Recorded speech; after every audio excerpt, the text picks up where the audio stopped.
How dare you interrupt this meeting? What is the meaning of this? The meaning, sir, is that your deal is invalid.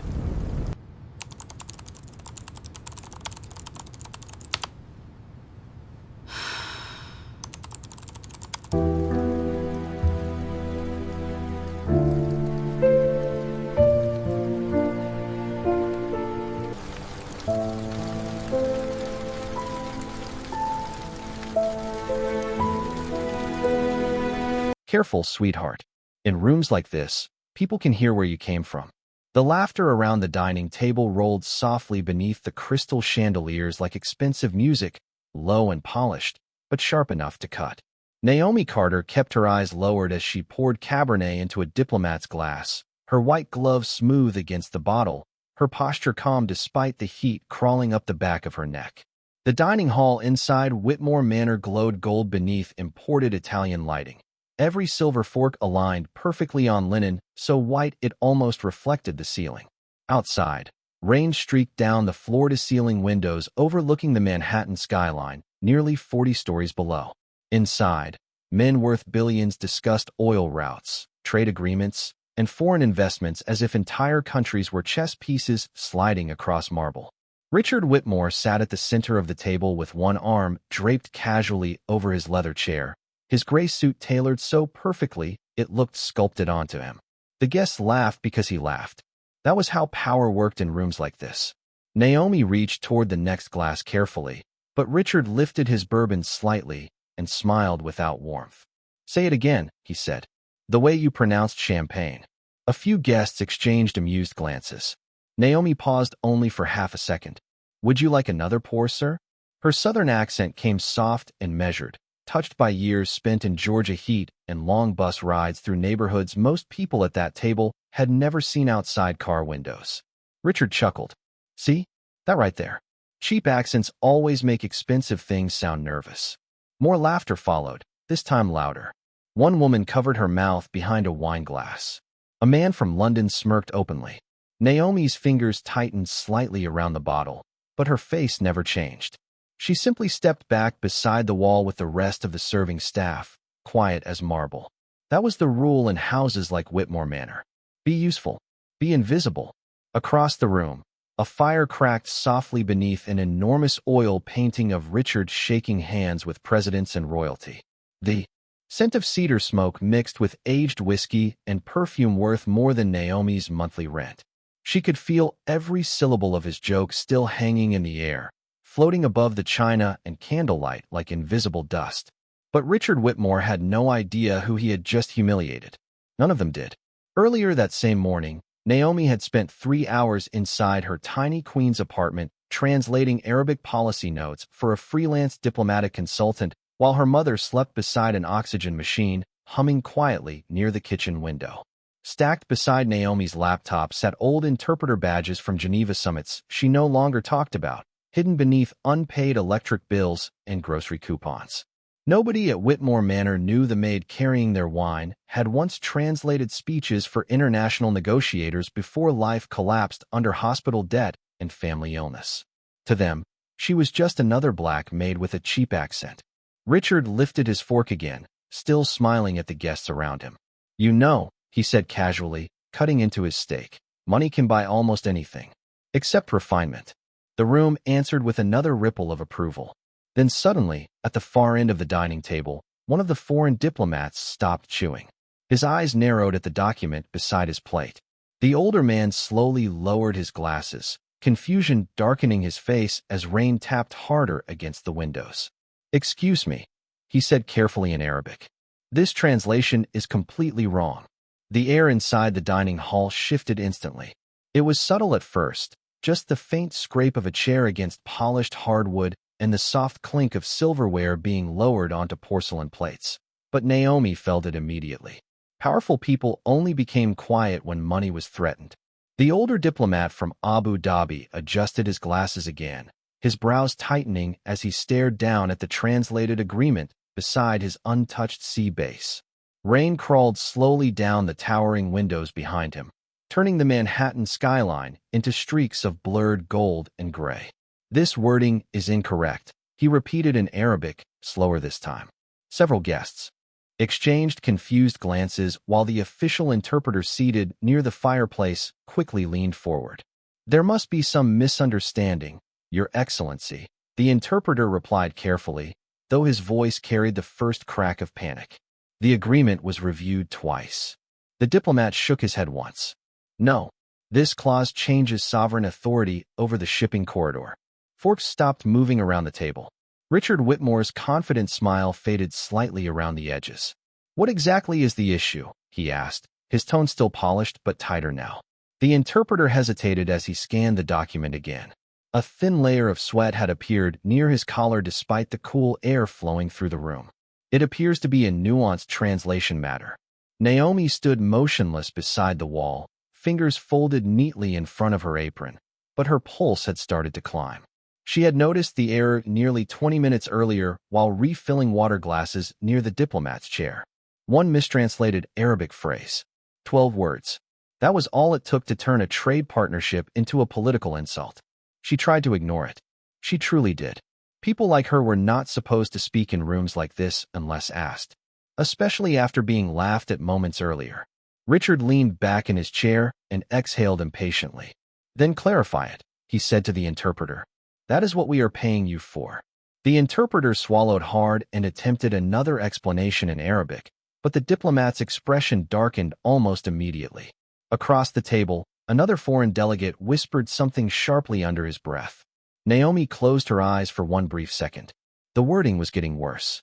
The interpreter was translating the phrase too literally, turning a diplomatic courtesy into language that sounded territorial and aggressive. Dangerous. A soft tension spread through the room like invisible smoke. Even the serving staff had stopped moving. The fire near the painting cracked quietly in the silence. Richard's jaw tightened. Billion-dollar negotiations were slipping in front of him, and everyone could feel it. Naomi looked down at the silver tray in her hands.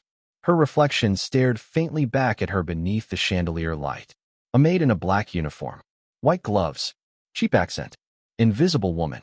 Then the diplomat spoke again, this time colder.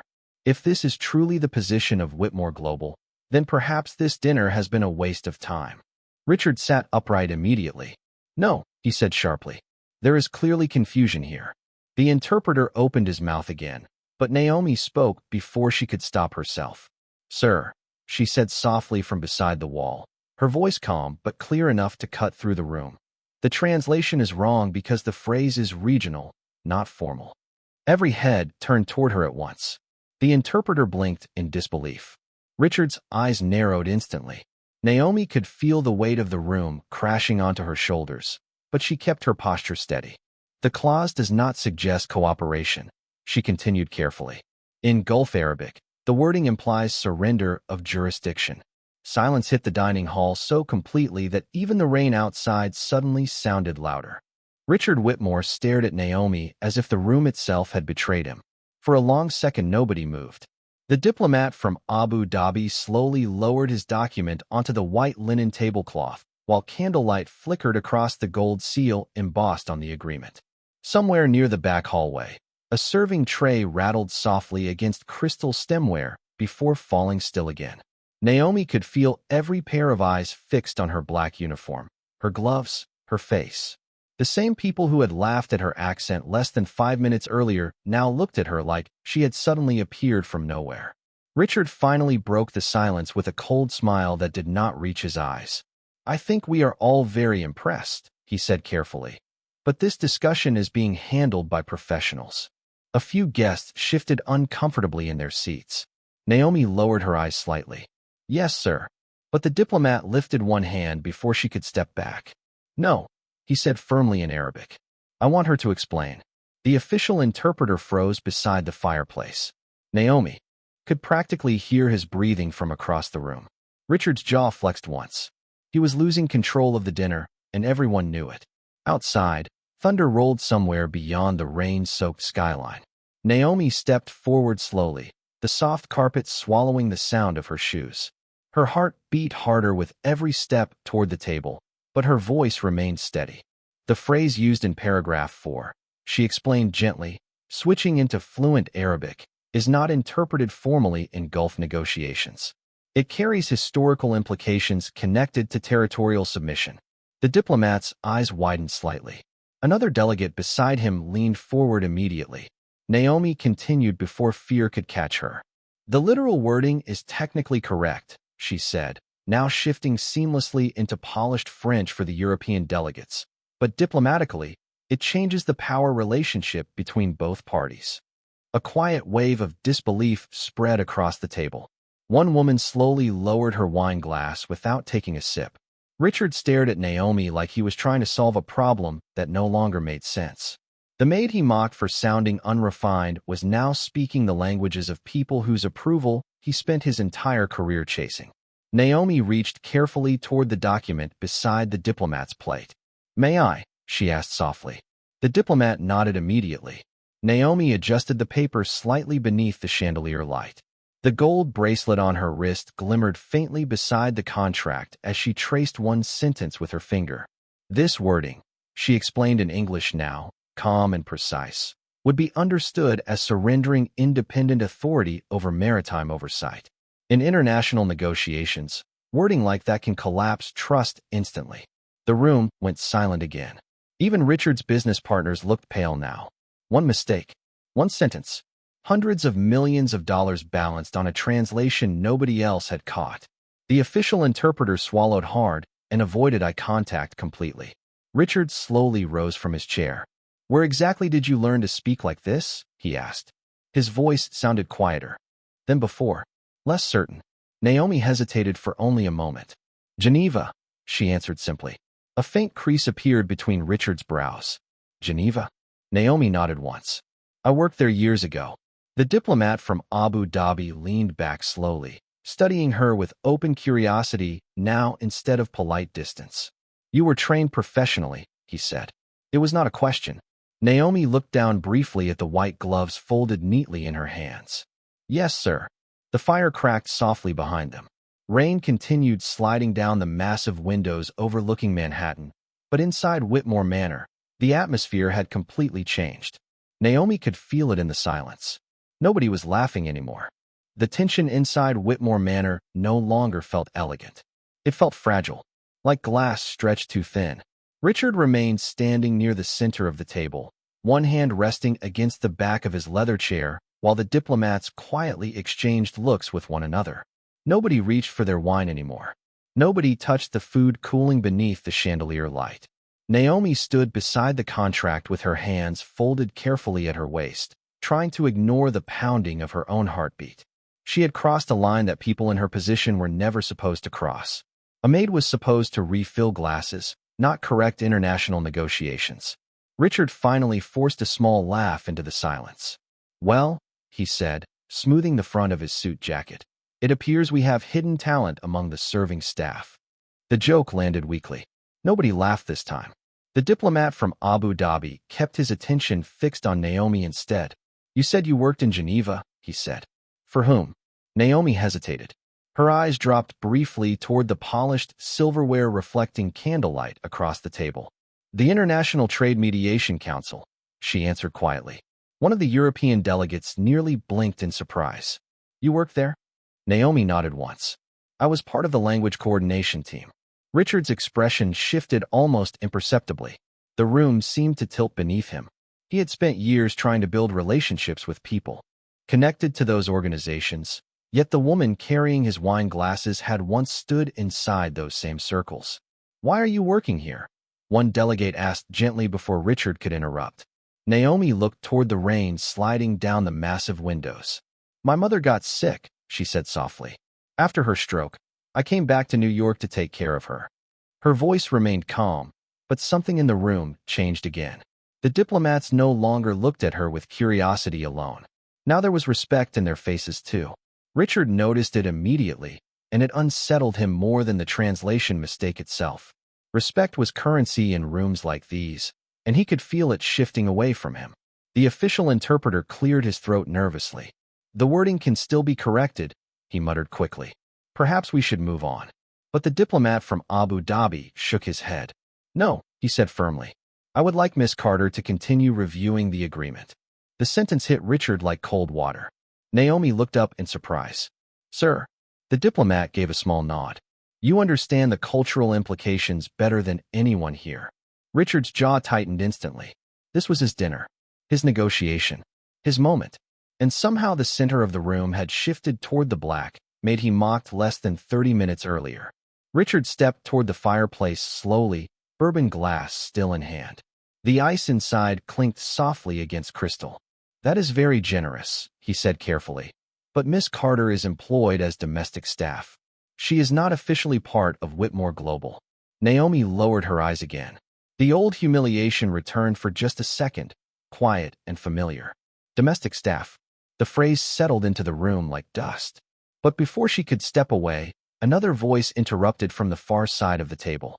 Then perhaps Whitmore Global has underestimated its own people. The words came from the French delegate, a silver-haired woman who had barely spoken all evening. Richard turned toward her slowly. She continued without blinking. That is usually how powerful men lose important things. Silence followed again. Thick. Heavy. Even the fire seemed quieter now. Naomi could feel the warmth of 20 different candle flames reflecting against her skin while Richard Whitmore stood frozen beside the fireplace, realizing for the first time that the room no longer belonged entirely to him. Richard Whitmore took a slow sip of bourbon, but the movement no longer looked relaxed. The glass trembled almost invisibly near his fingertips before he lowered it onto the polished table beside him. Across the room, the diplomats remained focused on Naomi, waiting. The attention unsettled him more with every passing second. He had spent decades building influence through private dinners exactly like this one. Every chandelier, every imported wine bottle, every carefully chosen guest existed to reinforce one message. Power belonged to him. But now the atmosphere inside Whitmore Manor had shifted in a way he could no longer control. Naomi stood quietly beneath the golden light, her black uniform suddenly feeling too small for the weight of the room around her. She could still hear Richard's earlier joke echoing faintly in her mind.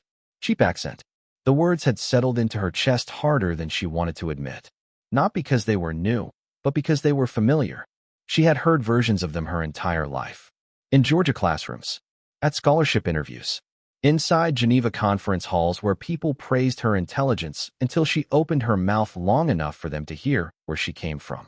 Richard finally forced another smile toward the guests. I think tonight has become unnecessarily dramatic, he said lightly. Perhaps we should return to dinner. But nobody reached for their silverware. The diplomat from Abu Dhabi gently closed the contract folder instead. Respectfully, he said. This discussion became dramatic the moment your translator nearly insulted an allied government. The words landed heavily across the table. Richard's face tightened. Naomi lowered her eyes immediately, wishing for one brief moment that she could disappear back into the quiet safety of the service hallway. But it was too late for that now. One of the younger executives seated near the fireplace suddenly spoke up. Sir, he said carefully to Richard. If Miss Carter had not caught the wording, he did not finish the sentence. He did not need to. Everyone in the room understood the damage that could have followed. International headlines. Failed negotiations. Public embarrassment worth far more than money. Richard turned slowly toward Naomi again. This time there was no amusement left in his expression. Only calculation. Why did you not mention your background when you applied here? He asked. Naomi looked up carefully. Because the application was for housekeeping, sir. A faint silence followed. The answer cut cleaner than anger ever could. Richard opened his mouth, then stopped. Across the table, the French delegate watched him with quiet disappointment. You mocked her accent, she said calmly, while depending on the very intelligence you could not recognize. Richard's jaw hardened instantly. That was clearly a joke. No, the woman replied softly. It was clearly an assumption. The room fell silent again. Naomi felt heat rising beneath her skin as every eye moved between her and Richard. She hated attention, hated the feeling of becoming visible in rooms designed to remind people like her to stay small. The official interpreter quietly gathered his papers near the fireplace, avoiding eye contact entirely now. Richard noticed it too. The humiliation spreading through his dinner was becoming impossible to contain. Rain hammered harder against the windows overlooking Manhattan, turning the city lights blurry and distant. Then suddenly the diplomat from Abu Dhabi looked directly at Naomi again. Miss Carter, he said gently. Would you be willing to continue as interpreter for the remainder of the discussion? Naomi froze. Her breath caught slightly in her chest. Richard stared at the diplomat in disbelief. That would be highly irregular, he said immediately. But the diplomat never looked away from Naomi. Perhaps, he replied calmly. But competence is rarely inconvenient. The fire cracked softly beneath the giant painting while Naomi stood motionless in her maid uniform, realizing that the same voice Richard mocked only an hour earlier was now being requested by the most powerful people in the room. Naomi could hear the rain more clearly now than the voices around her.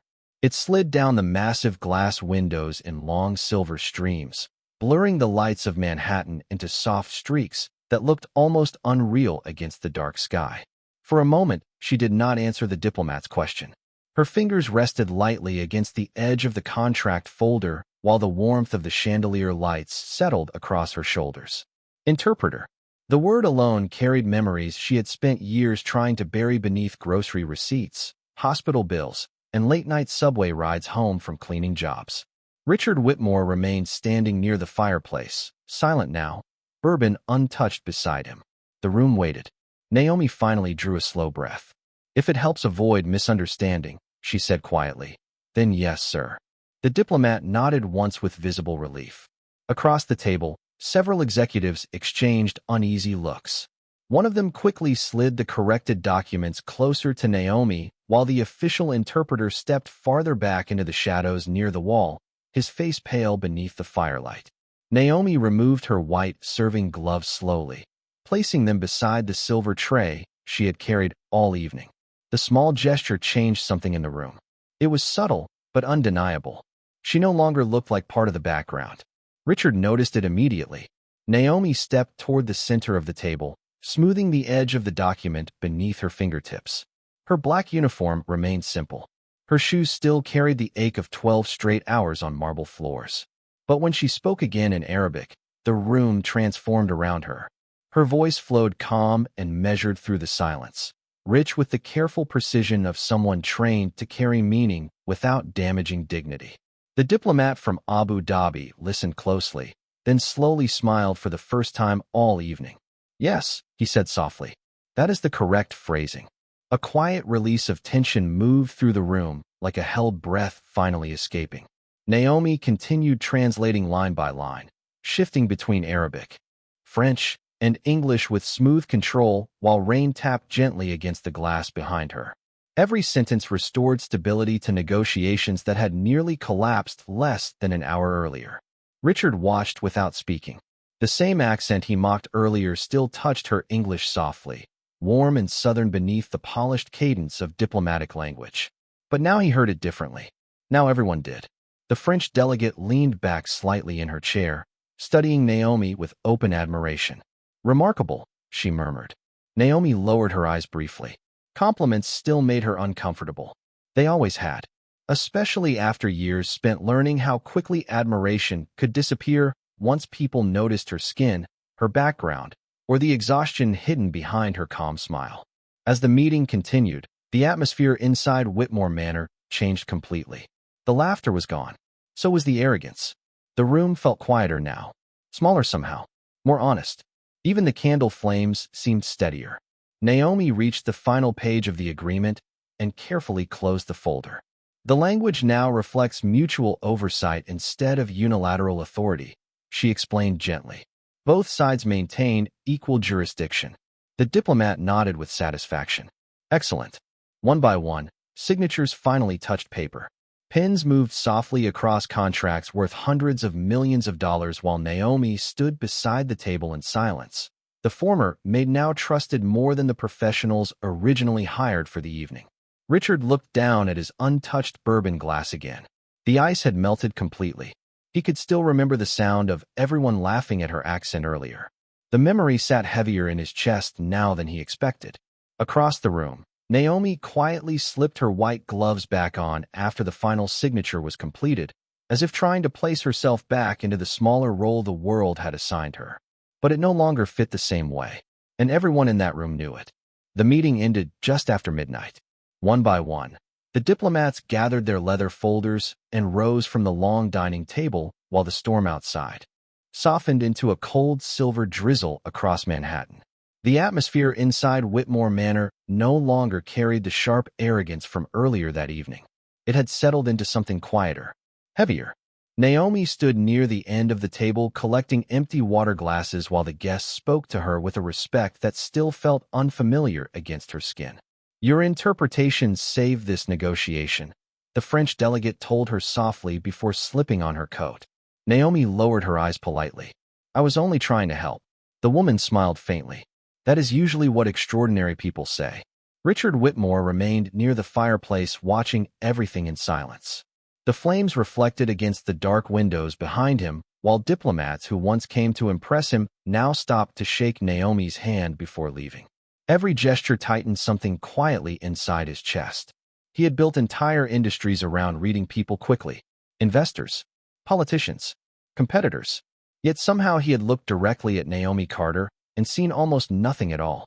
The last guests finally disappeared down the marble hallway toward the private elevators. Their voices faded slowly into the distance until the mansion fell still except for the crackling fire and the faint sound of rain beyond the glass. Naomi bent slightly to lift a folded napkin from the table when a familiar voice stopped her. "Miss Carter." She straightened immediately. Richard stood several feet away now, no bourbon in his hand anymore, just silence resting heavily across his expression. Naomi waited carefully. Rich men rarely sounded uncertain. "Would you come to my office for a moment?" he asked quietly. Naomi hesitated, then nodded once. The hallway leading toward Richard's office glowed dim beneath recessed lighting imported from Italy. Their footsteps echoed softly across polished marble floors while paintings worth millions stared down from the walls. Naomi walked half a step behind him out of habit, white gloves folded neatly in her hands. Richard opened the office door slowly. The room smelled faintly of cedarwood and old books. Floor-to-ceiling windows overlooked the sleeping city below, while soft jazz played quietly from hidden speakers near the ceiling. Richard moved behind his desk, but did not sit immediately. For a long moment, he simply looked at her. Really looked at her this time. Not the uniform, not the accent. Her. "How many languages do you speak?" he finally asked. Naomi blinked slightly at the question. "6 fluently," she answered. "A few others conversationally." Richard gave a slow nod, almost to himself. "And you were serving drinks in my dining room." Naomi lowered her eyes briefly. "Life changes quickly, sir." The honesty in her voice hit harder than accusation would have. Richard sat down slowly behind the massive oak desk, but the power usually attached to the room no longer fit him the same way tonight. "I embarrassed you earlier," he admitted quietly. Naomi remained still. "You laughed at my accent," she said softly, not angry, only honest. Richard looked down at his hands. The silence stretched between them. "I did," he answered. Rain tapped lightly against the windows behind him.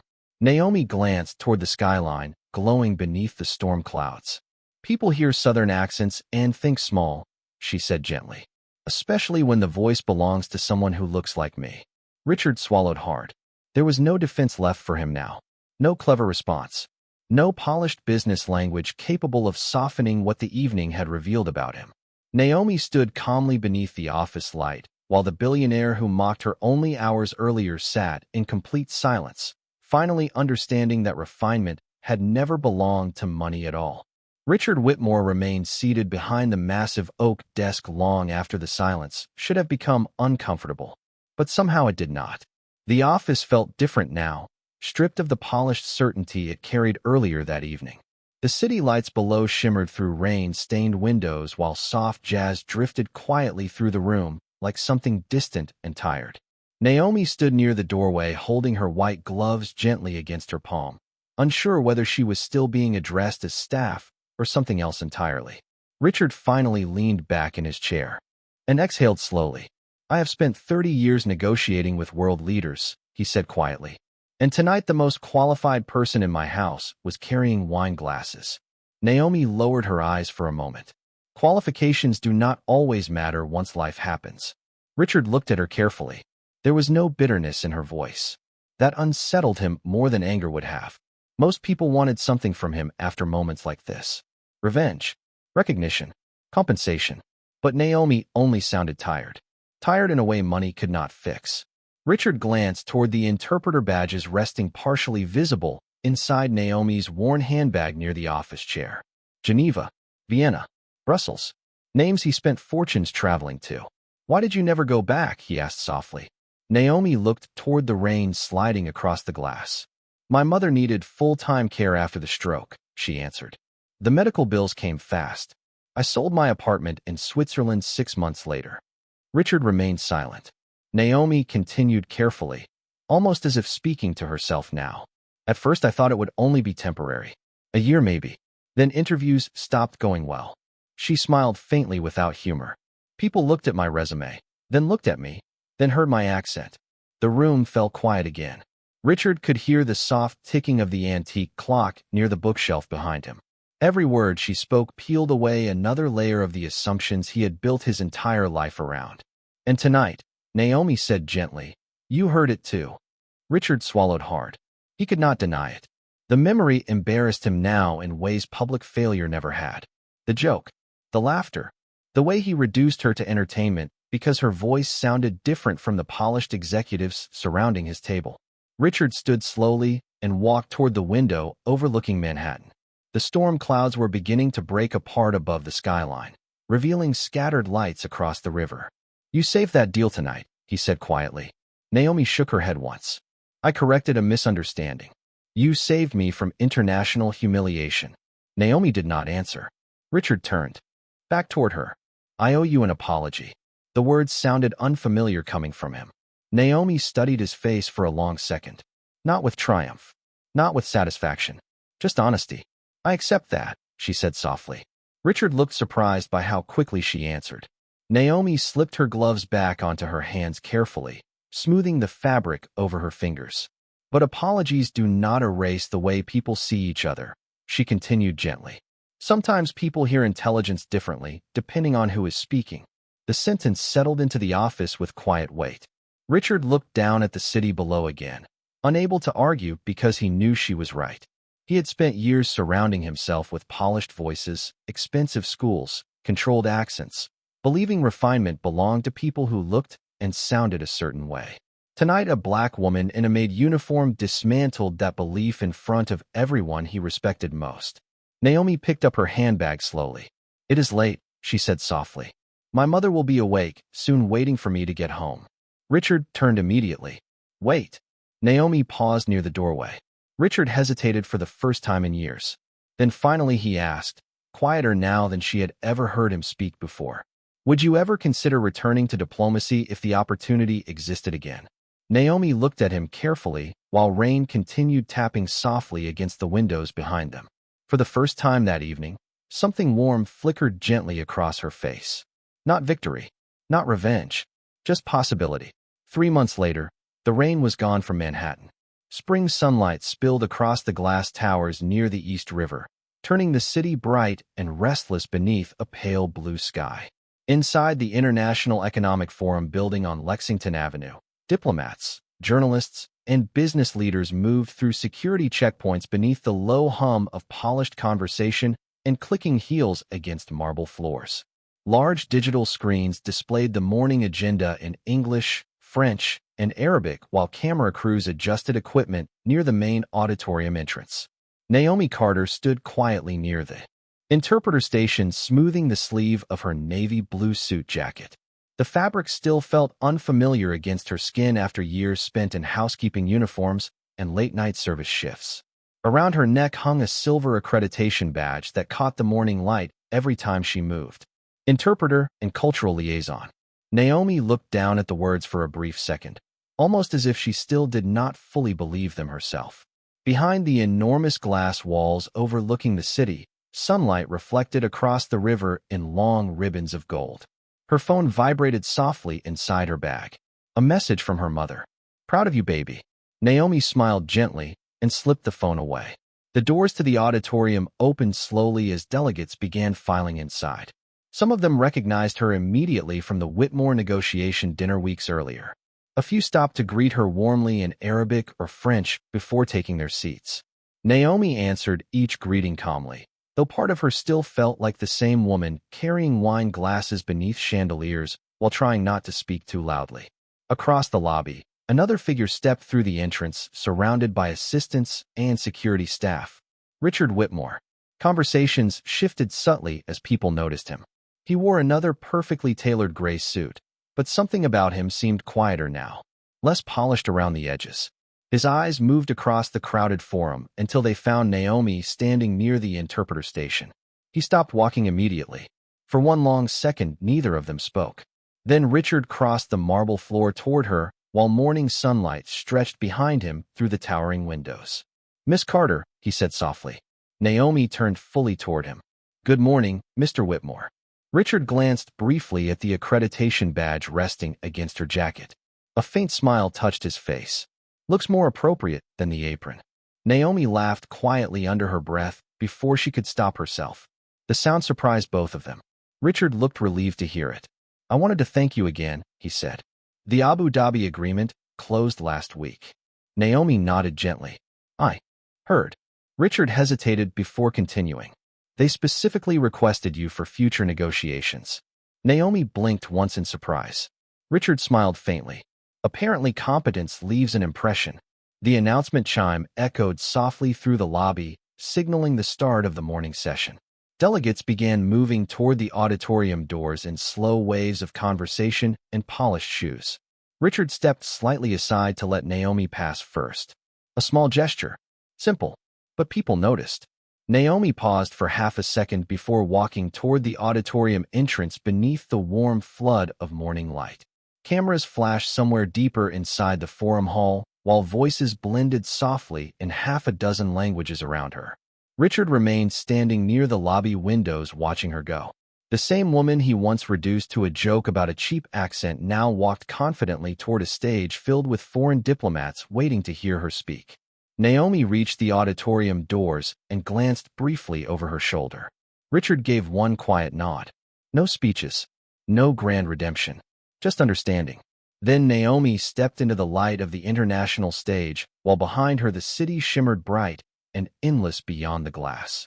المسودة السابقة غير صحيحة. Par conséquent, l'article 3 doit être révisé selon ces termes. We are so honored to have you here today.